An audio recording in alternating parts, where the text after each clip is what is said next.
Hello and a very warm welcome. You're watching The Wire Wrap. I'm Shravasti Dasgupta. In his first address, public address since Operation Sindoor, Prime Minister Modi yesterday, while addressing a rally in Rajasthan's Bikaner, said that it is not blood but hot sindoor that flows in his veins. Now, his remarks come just a month after the Pahalgam terror attack in which 26 civilians were killed. At the same time, Modi's speech also comes as multi-party delegations have been sent across the world, including in key UNSC member countries.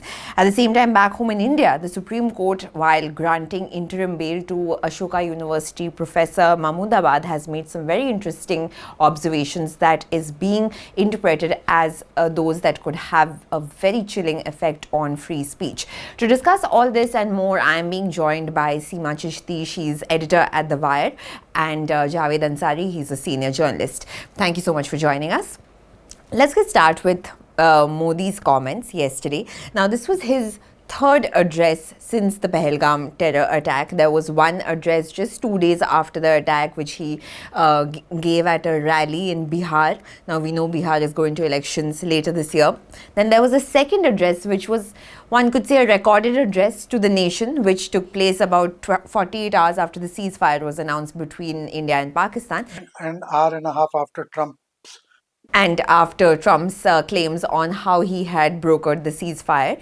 And this is the third speech. Now, once again, this has come at a rally, and this time it was in Rajasthan, and he has filled his speech with various alliteration, symbolism of Sindoor, but has made no mention of what has happened to the Pahalgam attackers and what is the status of investigations. How do you see this? Your first thoughts on this speech when he says that it is not blood that but sindoor that flows in his veins, and this whole speech which was full of symbolism but very little on what has happened in the last 2 weeks and month. With Prime Minister Modi, one has come to expect something different all the time. Like all of us, the rest of us are all biological. He's not biological. The rest of us have blood running in our veins. He has Sindoor. Now, how on earth he's managed that, I don't know. But then, anyway, he's Prime Minister of India and he occupies the bully pulpit. And no matter what he says, everything, irrespective of how much of it makes sense, everything is big breaking news. So I would have been much happier if the Prime Minister of India had chosen to address the Indian Parliament. I would not only has he not convened a special session of Parliament, he has not even attended two all-party meetings which his government had convened. I don't know what this is. In 71, I remember I was in class 7. But whatever I've now been doing some research, speaking to people, Mrs. Gandhi reached out to leaders of opposition. He called them for she called them for meetings, took them into conference. You can't expect the prime minister to share the minute details of the war operation or the military operation that the country is about to undertake, but certainly the broad contours are, and they're all taken into conference. None of that happened. Then you have this fiasco of the composition of these delegations that are going abroad. The government would have been well within their right if they had just chosen people. You first ring up political parties, ask them for the choices, and then over and above that, you disregard them. You start picking and choosing who you want. I don't know what was the purpose. Yes, at the time of an external exigency or any exigency, the country must unite, and you need to bury these small petty political considerations. But then all sides need to do it. It doesn't only apply to the opposition. The opposition, for its part, kept its powder dry in the days leading up to the military exchanges with Pakistan, and also for several days after that. It's only later that some questions have begun to be asked. But the Prime Minister was in Bihar the next day, was in Kerala. He took a dig at the Kerala Chief Minister for saying you're a stalwart of the India alliance, but you're here, and Mr. Shashi Tharoor is there. So people Some people will spend sleepless nights. So what is good for the opposition is also good for our honorable Prime Minister.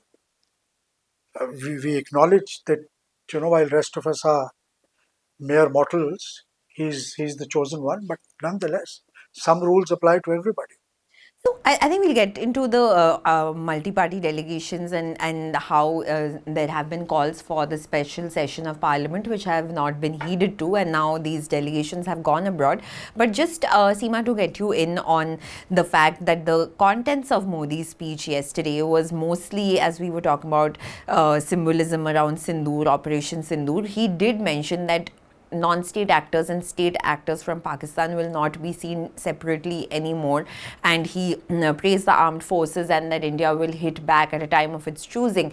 But what has been conspicuous by its absence in all of these speeches by Modi in the recent weeks is that he makes no mention of what Trump has been claiming, and Trump has continued to claim that it was him who has mediated the ceasefire. He has used trade as leverage. He has brought back the countries from the brink of a nuclear war. So how must one look at the Prime Minister's speech where he does not make any mention of the US President's claims? Because this needs to be coming from the Prime Minister. It cannot come from the MEA spokesperson. I just find, anyway, the whole symbolism of Sindoor, hot Sindoor flowing in blood, Sindoor is explosive, all that aside, and I think Javed has spoken enough and eloquently on that. I think what all this tells us is that this has been such a magnificent, and I mean magnificent as sarcasm, it's been a disastrous political failure for this government. Its inability to figure who the attackers are, its inability to convince other countries globally who stood with us. This follows all the, do you remember all the tamasha that happened after G20? India wants a seat at the UN Security Council. Other than Iran and Taliban, who stood with us in our battle for Pakistan? Do we have a dossier ready? Do we have evidence that we went to other countries for in our toolkit of dealing with a difficult neighbor, assuming Pakistan is behind this, and we firmly believe that? Where is the material to convince other people? And is military action the only thing left in your toolkit? There are 1,000 ways in which there are 1,000 ways to skin a cat. And none of that is deployed for a sophisticated country like India, which sees its hyphenation more as Chindia till some years ago, till a decade and a half ago. We were vying for a place in the Asian, there's the Asian century, it's the Asian age. We will be, competing with China for that spot. We are back in the dump, hyphenated with Pakistan. This government cannot officially say Trump or the United States. Mr. Trump has 8 times, no less, spoken of this. He's internationalized Kashmir. He has said clearly that trade is linked to this, and there's been no word, nothing, not a syllable from this government. So I think Mr. Modi's bravado is of a piece with his speeches before the elections that went on about Mangal Sutra, that went on about Bhains, in that same tone, in the same parts of the country. There's an assumption that people want to see him as a theatrical kind of rouser of emotions, and that will play. So I think while that works for a very important constituency, a constituency that's important for this government, I think it's kind of now rapidly going past its sell-by date. And this, particularly this diplomatic disaster, is there for everybody to see. And coupled with the Indian government's reluctance to handle real issues and its inability to manage not just the narrative, and I repeat that, not just the narrative, but the strategic failures of our foreign policy that are now showing up, which is why you have all these multi-party delegations being sent out as an attempt to do that. But our inability to really dehyphenate from Pakistan, and having fallen back into that, somehow just bodes really poorly for India. I'm very proud of our armed forces. They got us out of this, and we stand tall and safe here. But what politically should have been done to secure India's position, to be who we are, the most populous country, we are the 4th largest economy very soon, is this the way to kind of put our viewpoint across? So all that is like really disturbing. And as they say that about certain kinds of vessels that make a lot of noise, that I think all this is trumped up and done loudly to at least try and get some domestic audience for these kind of dialogues. It's quite distressing. So interesting that comes out of this is that if there are multi-party delegations that are going abroad, they are essentially going to be speaking the government's line, because the government has given them a briefing about the talking points. So they are not going to be raising questions about India outside the country. The calls for a special session of Parliament have not been heeded to. So who's going to answer the questions and who's going to ask the questions in such a scenario? If the opposition members, the political representatives of the people of India, are sent abroad to defend India, who's going to ask the questions that are to be answered at home? No, the questions are being asked, but the important thing is who's going to answer and what is the answer that the government is giving. You have Mr. Jaishankar, the foreign minister, who'll come up with a smart quip sometime. As far as the Prime Minister is concerned, his speeches, this is all a part of that heavy political messaging. He wants to portray himself, and his political managers want to portray him as the hard, strong man of India. So you see the kind of language, you see the kind of mannerisms. When he said, "I salute," just as all of us do. You salute the Indian Armed Forces. He then twice. You know, when you say, "I salute the armed forces," or "I salute you," you don't stand up and salute, but it's metaphorical. But anyway, then even though his address to the nation, his speech in Bikaner in Rajasthan, so he wants to convey this message that he's different from all other prime ministers, that he's done what no other prime minister dared to do, ghar mein ghus ke mara, and that it's all हमारा खून खोलता है. It would have been much better if he had said भारतवासियों का खून खोलता है. सिर्फ उनका ही नहीं खून खोलता, हमारा भी खून खोल रहा था पहलगाम पे. He's not the only one who was outraged and who was upset and who was pained and hurt. I was equally hurt. I also want some strong action to be taken. I also wanted that there must be a heavy cost place. He's not the only one. I'm sure all 140 crore Indians must have felt the same way.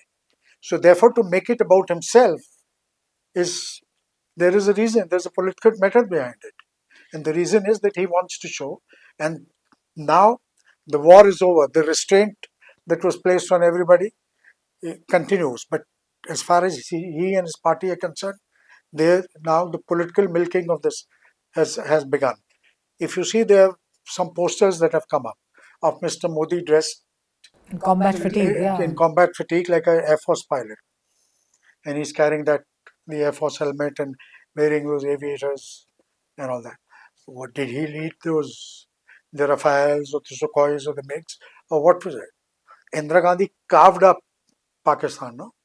No other leader has come anywhere near.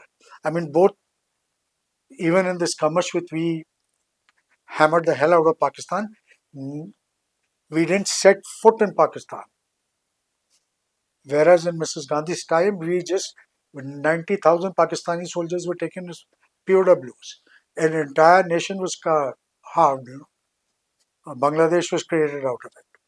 But I didn't see posters, and I didn't see Mrs. Gandhi dressed up, in battle fatigues, leading a tank into Dhaka or getting General Nazi to sign the instrument to surrender. But to be fair, these videos were circulating even during the conflict period. BJP's Twitter handle was putting them out while they were telling the opposition to not do politics. So this has continued even during the war period. But I want to ask you both, since you have covered politics for a few decades now, that is this something new that you are seeing, that in such a scenario of a conflict, a major escalation between India and Pakistan, the Prime Minister chooses to address rallies, not Parliament? Maybe, of course, the government has its prerogative in calling Parliament. It is not necessary that the government has to call Parliament, but all the addresses of the Prime Minister have been at rallies where he's inaugurating development projects, and there has not been a concerted effort by the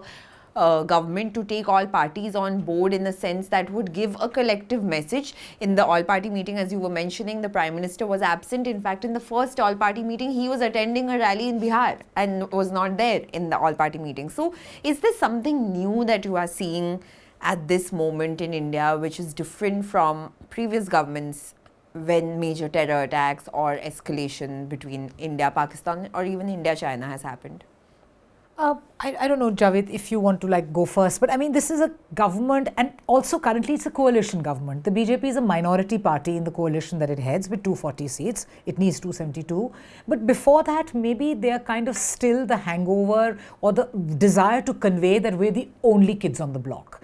There has been a desire to convey that it's just us, which is India, which is where I think that this whole opposition jumping on this eagerness to go on these parliamentary delegations, they may have shot themselves in the foot a bit, while their leaders are asking some very intelligent questions, those who've been left behind.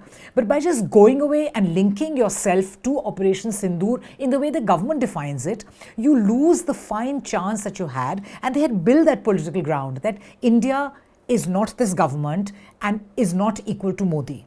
Now, I think you risk kind of just allowing the defense of India to collapse into being as if it's a defense of the government, where they're two completely different things. I think the fear is that if they had not been a part of this, then they would have been blamed that, look, at a time when we needed to reach out to the world, it's the opposition which let us down. They didn't. Could they have said have a 2-day session and then send delegations out? Could they have consulted each other? There is an India coalition. No, there were some informal concessions, but they were not all on the same page. And going as a part of this delegation, I don't think was a bad idea. But they should have, and they should continue to press for a special session. And there are a lot of things which are happening for the first time, which is new. There was a time when Narsamara was Prime Minister, and the India-Pakistan issue had gone to Geneva before the Human Rights Commission. So he reached out to Mr. Atal Bihari Vajpayee.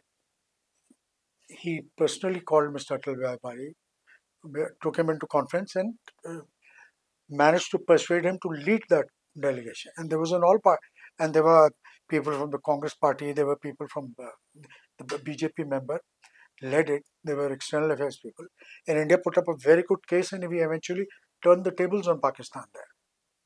So, if a genuine effort had been made to rally people around, to take them together, this would have been far better.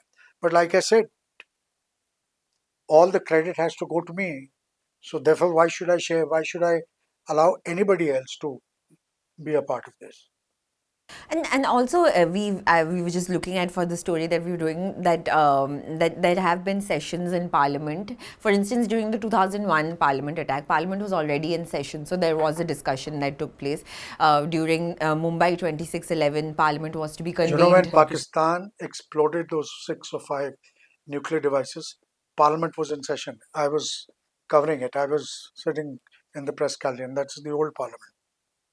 And Mr. Advani and there weren't too many people. I think it was around 4 o'clock, 5 o'clock. And when news came in, it was a flutter. Some people suggested that no, the House should be adjourned for the day. There were senior leaders from both sides. They met in the gallery. The House continued. They said, no, this has to be business as usual. If you shut the House down, it will convey this impression that we got scared in this. And to the next day, the entire day was devoted to discussing and debating this issue, and everybody had agreed on what they would say, the broad contours, and a joint statement was drafted with the help and assistance of the opposition, and which the Prime Minister read out. No, I want to draw back even further on the 1962 war, which people of the BJP keep talking about. Pandit Jawaharlal Nehru, on the urging of what was a Jansangh then, which was a very small force, but he agreed, and along with other oppositions, he agreed to have a parliament session while the war is on. And of course, not talking about operational details, but Nehru himself fielded questions and answered in 62. So, I mean, I think almost at all times, and credit to be given even to Atal Bihari Vajpayee, the first Prime Minister of the BJP, that there was a degree of to and fro, a sense that you were all, everyone's in it. It's not just one person whose blood is like, whose veins are full of hot sindoor. Before the 1971 operation, Mrs. Gandhi embarked on a tour of 7 or 9 important West European countries and the United States. And she was to leave at 2 o'clock in the morning or something. At 6 in the evening, she addressed the Indian Parliament. And I still remember, tomorrow morning I'm leaving on a tour of some important countries. It's important to the countries in safe hands. We know that the enemy is at our borders, but I'm going there, but it's important to convey our point. And entire parliament rallied behind her. The entire country rallied behind her. This Prime Minister has had unprecedented support. every man, woman, and child, even those who do not like to, who do not, who are not particularly fond of him, all of them rallied to his support. But there's something that you expect your prime minister to do as well, and I'm sorry to say that he is found wanting here. Also, I think the kind of messaging, I mean, you expect the leadership, while you've suddenly had a ceasefire, you're talking about the DGMO spoke of confidence building measures after a long time. Then is there an effort to bring down the temperature, or are you only pandering to a mood which a significant section of the public has, and thanks to also the completely utterly irresponsible behavior of the media that went on about it as war breaking, war breaking? So what should the leadership of the Prime Minister of 1.4 billion people say? Should there not be a kind of a drive to think of tomorrow, to think of things, to just bring temperatures down? I think there's no even attempt to do that, and we're pretty much at the phase. Because there's a design behind it. In the moment in the moment the prime minister starts talking in those terms, it will just undercut the very foundations of the politics. Foundation of politics. The way they're trying to milk this. The strong man, no compromise, setting new. But that's paradigms. Dangerous, right? And it's also interesting because just yesterday I was reading. But there are some moves afoot. Yes, there are some moves afoot. Afghan trucks earlier when the Atari border was shut, they said no goods will be allowed even from third countries. But then 60 trucks were allowed that came in from Afghanistan via Atari. So some things are being done quietly, except that the Prime Minister doesn't. Yeah, it's not part of it's not part of the narrative. And what's the point in doing small things and they remain small things? Your strategy, your strength will come from your ability to even wage peace now. Once you've had a ceasefire after 4 days of a very, very disturbing conflict between two nuclear neighbors. The reason why they're not calling Parliament is the reason he's not attending all party meetings is he doesn't like to be questioned. Yes, no accountability. No accountability. People will ask questions. What is the truth? What was the American role? Did Mr. Trump, did he or did he not have a role? Were phone calls exchanged between the Secretary of State and his counterpart here or mandarins of MEA? What happened? Who called at 2 a.m.? What happened? What did we say? How did this call from Pakistani DGMO all of a sudden emanate? What is the backstory on this? They will be asked. What's happened to those 4 terrorists who massacred, who gunned down people in Pahalgam? How is it that there was no security there when there were thousands of tourists? What was the intel? People are going to ask these questions. And if the Indian Parliament has passed a resolution that the only solution is that we have to get back POK. Yes, what was this whole thing about? This was, and we have knocked the hell out of Pakistan. This was when your enemy is down in the knees, you knock him out. Why? Under whose pressure did you take back this, agree to a ceasefire? And why? What was the pressing need? And what were the political objectives of the military offensive? We're not just in old ages of empires and all. There have to be very clear political objectives of that. Were they met? And in what measure? So I think you're right that the desire is to be more king than Keir Starmer. So, the king doesn't attend parliament. I think it's interesting that both in 2001, after the resolution that you were talking about, Vajpayee said that that war cannot be a decision that has to be taken alone. All parties have to come together. The country has to decide. And he says that that this attack did not result in a tragedy, but it could have. And there were shortcomings. And I want suggestions from everyone about what these shortcomings were. Mr. Vajpayee is a statesman. Yeah. So, Full stop. And even after 2008, we saw in Parliament, of course, there was an apology by then Prime Minister Manmohan Singh saying that it was our failure of the government. And then after Shivraj Patil resigns. The Home Minister goes. Yeah. Now we have these 4 terrorists who are absconding. We have no idea who they were, where they disappeared into thin air.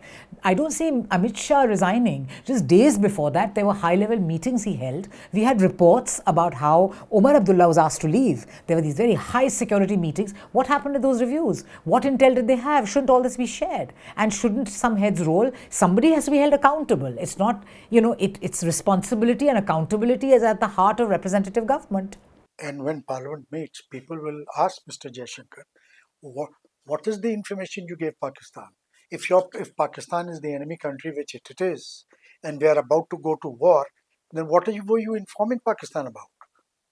Is this some new kind of war that we are fighting, some new Is this a video game that is happening, or what is this? You don't fight wars by informing the enemy, no? What was the nature of the information? Even, he must come up with an explanation that, I didn't mean this. It didn't come out the way I meant it to be, as some of his friends are telling us, would have us believe. But the Minister of External Affairs, who's otherwise never short At a of loss for words, words, yeah. never at a loss of words, and why this strange silence? He's tongue-tied when the foreign secretary is being, his family is being hauled over the coals, his poor daughters who have nothing to do with this. He's being abused and cursed for a decision with the political executive of the country took. There's not a single word in his defense. And he's given an interview to But his security has been Netherlands upped. media. Mr. Jaishankar's security has been upped. No, I hope it's not just up, it's doubled, it's tripled. I wish him well. I mean, he's after all, our foreign minister. But he needs to answer these things. No? Before we move on from this topic, Seema, I want to ask. Before you move to something else, I need to make another point. The Prime Minister has been waxing eloquent everywhere. Why doesn't he? The least he can do is sack that minister of his in Madhya Pradesh who said all those obnoxious things about Colonel Safia Qureshi. Or at least speak his mind. If he doesn't want to sack him, let us know where my Prime Minister stands. I'm very keen on knowing where my Prime Minister stands on this issue.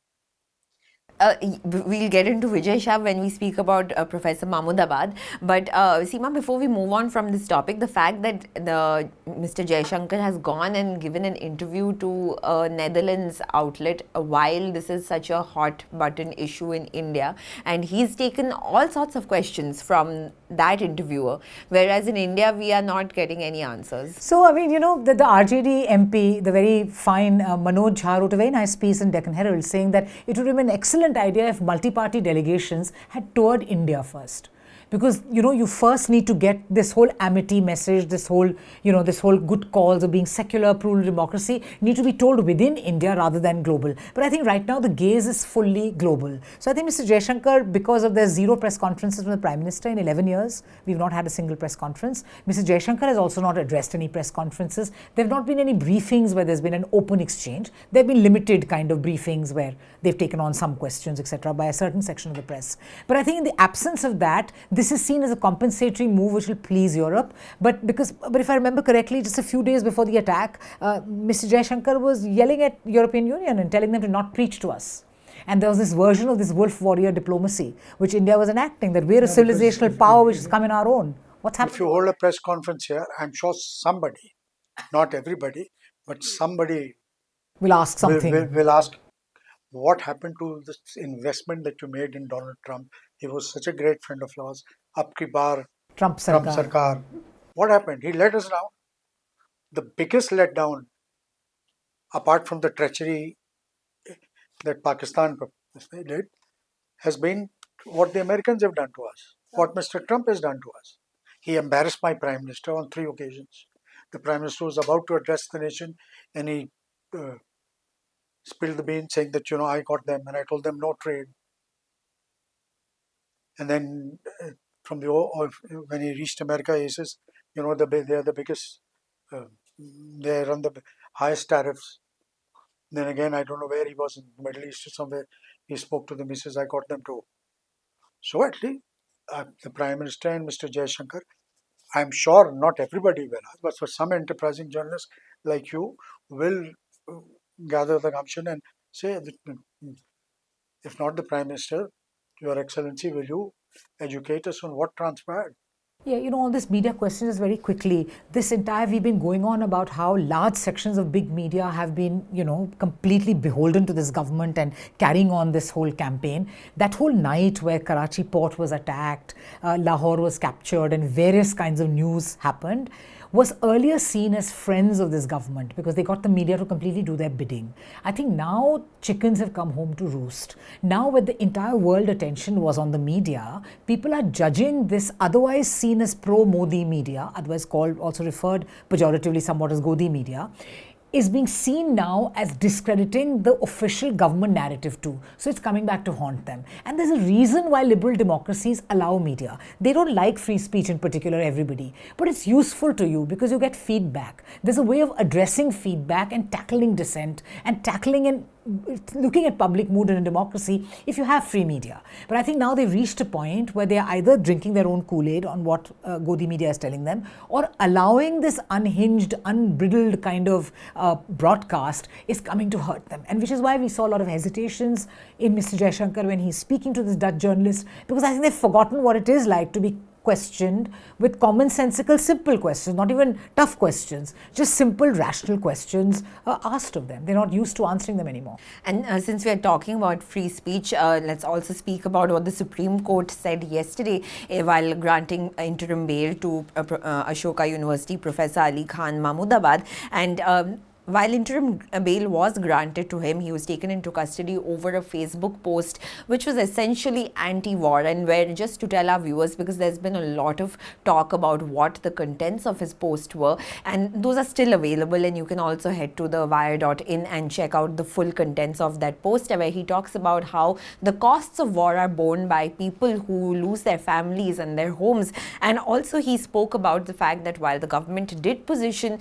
armed forces officers like Colonel Sofia Qureshi, its intentions do not translate into the ground, where we see houses of Muslims are being bulldozed and their rights are being violated.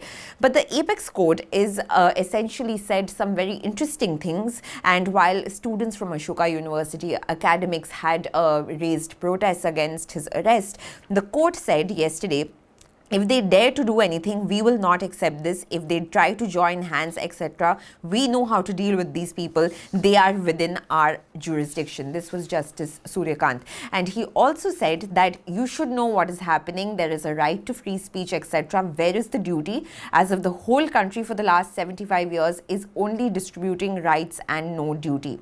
He also appeared to be calling Professor Mahmudabad's posts as dog whistling. So essentially, how do you see this these observations by the Supreme Court yesterday, which is being seen as could in the future have very chilling effects on free speech, especially because no one seemed to say anything about the criminal content of his posts or the fact that did it violate any... I say this with tremendous respect, utmost respect for the Supreme Court, but I find this hugely disappointing, disheartening. If, for argument's sake, I were to accept that what the professor said was all that is being alleged to, then what about Mr. Mishra? What is the minister from Madhya Pradesh? Sorry, Mr. Vijay Shah. What about Mr. Vijay Shah? What has he said? An FIR has also not been lodged against him. Now, it was not initially lodged. Then the High Court, hats off to the Madhya Pradesh High Court judge who insisted on it. First, the police were not even lodging an FIR. What about him? What further steps are being taken? If this was wrong, then that is scandalous, if nothing else. And this utterances like that just bear out what Professor from Ashoka University was saying. So I'm really, really hugely disappointed. And I hope in due course, because this case is not finished, the justice will be done to this professor. So I find it disturbing at several levels, because while Article 19 gives us the right to free speech, no doubt it is bound by reasonable restrictions on it at any time and subject to public order, morality, all of that. But where is a Facebook post by a professor whose job is to get into nuance, which is not a call to violence, which is in no way insightful, and which is what the court also seems to suggest that it is not that, which is why he's got bail. But with bail to add these riders, to make these almost threatening statements about supportive colleagues and students of the professor are deeply disturbing. And the relationship of Supreme Court with personal liberty has often been questioned. It has seesawed depending on the bench. It's been a very complicated relationship. Status is complicated there, but there should be some clarity given to it. This, if anything, pushes it all back by several notches. It's very worrying for India as a liberal democracy if an order of that sort, which creates an SIT with 3 policemen on it, which speaks of dog whistling, is not backed by any legal reasoning. So either you, by reasoning, establish that this is why you think this is a problem, or this is the dog whistle. I mean, who is the dog? Who does he think that he's alluding to or that he's talking about? So I think, given everything, given other things which even those people who don't agree with the professor politically, and some of whom who have some position, like Mr. Ashok Malik in this government, who have spoken about how it's wrong to have arrested him, and yet the Supreme Court goes out and gives this conditionality for his bail, it's very disturbing. And what's really disturbing is the end of the order, where the court says that the SIT, after it forms and comes to its conclusions, can move towards a change in this interim order. Now, what is that supposed to mean as well? So would you say, as many observers are saying, that the government is trying to make an example with this case about what is criticism and what cannot be critiqued But at all? this is the Supreme Court, not the government. That's why I'm worried. If the government was saying all this, we've seen government say worse. That the whole approach of the Haryana women, who to the extent constitutes government, that's been appalling. That, you know, the BJP Sarpanch has also been horrible. Here it is the topmost court of the land saying all this, and that's what makes it disturbing. There is something which advocate and analyst Gautam Bhatia argued today, that free speech protects not just patriotic speech, it protects all kinds of speech subject to restrictions. But I thought that that argument is, of course, of a second order argument. Here, the way the case is being made that this is patriotic speech, this is a patriotic post, even that, it seems, is not protected by free speech as the current bench of the Supreme Court has interpreted it. And that's worrying. And finally, before we wrap up, I also want to tell our viewers that Banu Mushtaq has won the International Booker Prize, and this is the second time that an Indian has won this prize. And interestingly, before we just go, I want to mention that there has been no congratulatory messages for her that have come in yet from Prime Minister Modi. And we know that Modi and his government really like to applaud Indian achievements whenever they come from a Western gaze, but there has been no such congratulatory messages. And just to tell our viewers that she won the award for her English language translation of her book Heart Lamp, which is the original title is Hriday Deepa, and it has become the first short story collection to win the prestigious prize. So why has Mr. Modi not wished Banu Mushtaq? I would like to believe he was too busy. He has more important things. He has Sindoor running in his veins. You know, you shouldn't let the show go without asking him about what a post-Virat Kohli sort of Indian cricket scene looks like. I mean, I don't know a cricket enthusiast like Javed Ansari, who travelled all the way to Australia to see the matches. So, enlighten us, Javed. Please do tell us. You know, life goes on. Does it really after Virat Kohli? Yes, That's shocking. No, it will go on. So when Sunil Gavaskar was nearing the end, everybody kept asking. But then Tendulkar arrived and he saved the day. As Virat had arrived on the scene when Sachin was nearing the end of his career. But at the moment, there is nobody. But I'm sure in this cricket mad country, there will be. We'll find another Virat Kohli. We'll find another Tendulkar. Just like Modi, there is at the moment there is nobody. But I do believe. We will find. But I do believe. It's a shocking note to end the show on. That life will go on after Kohli. Yeah, but I do believe that Kohli was certainly one of the top 3 all-time great batsmen that India has produced. Gavaskar, Sachin Tendulkar and Kohli. I mean, it's up to individuals, but that's the order in which I would place them. All right. On that note, we'll wrap up this edition of the Wire Wrap. Thank you so much for joining us on this episode, and thank you to the viewers for watching.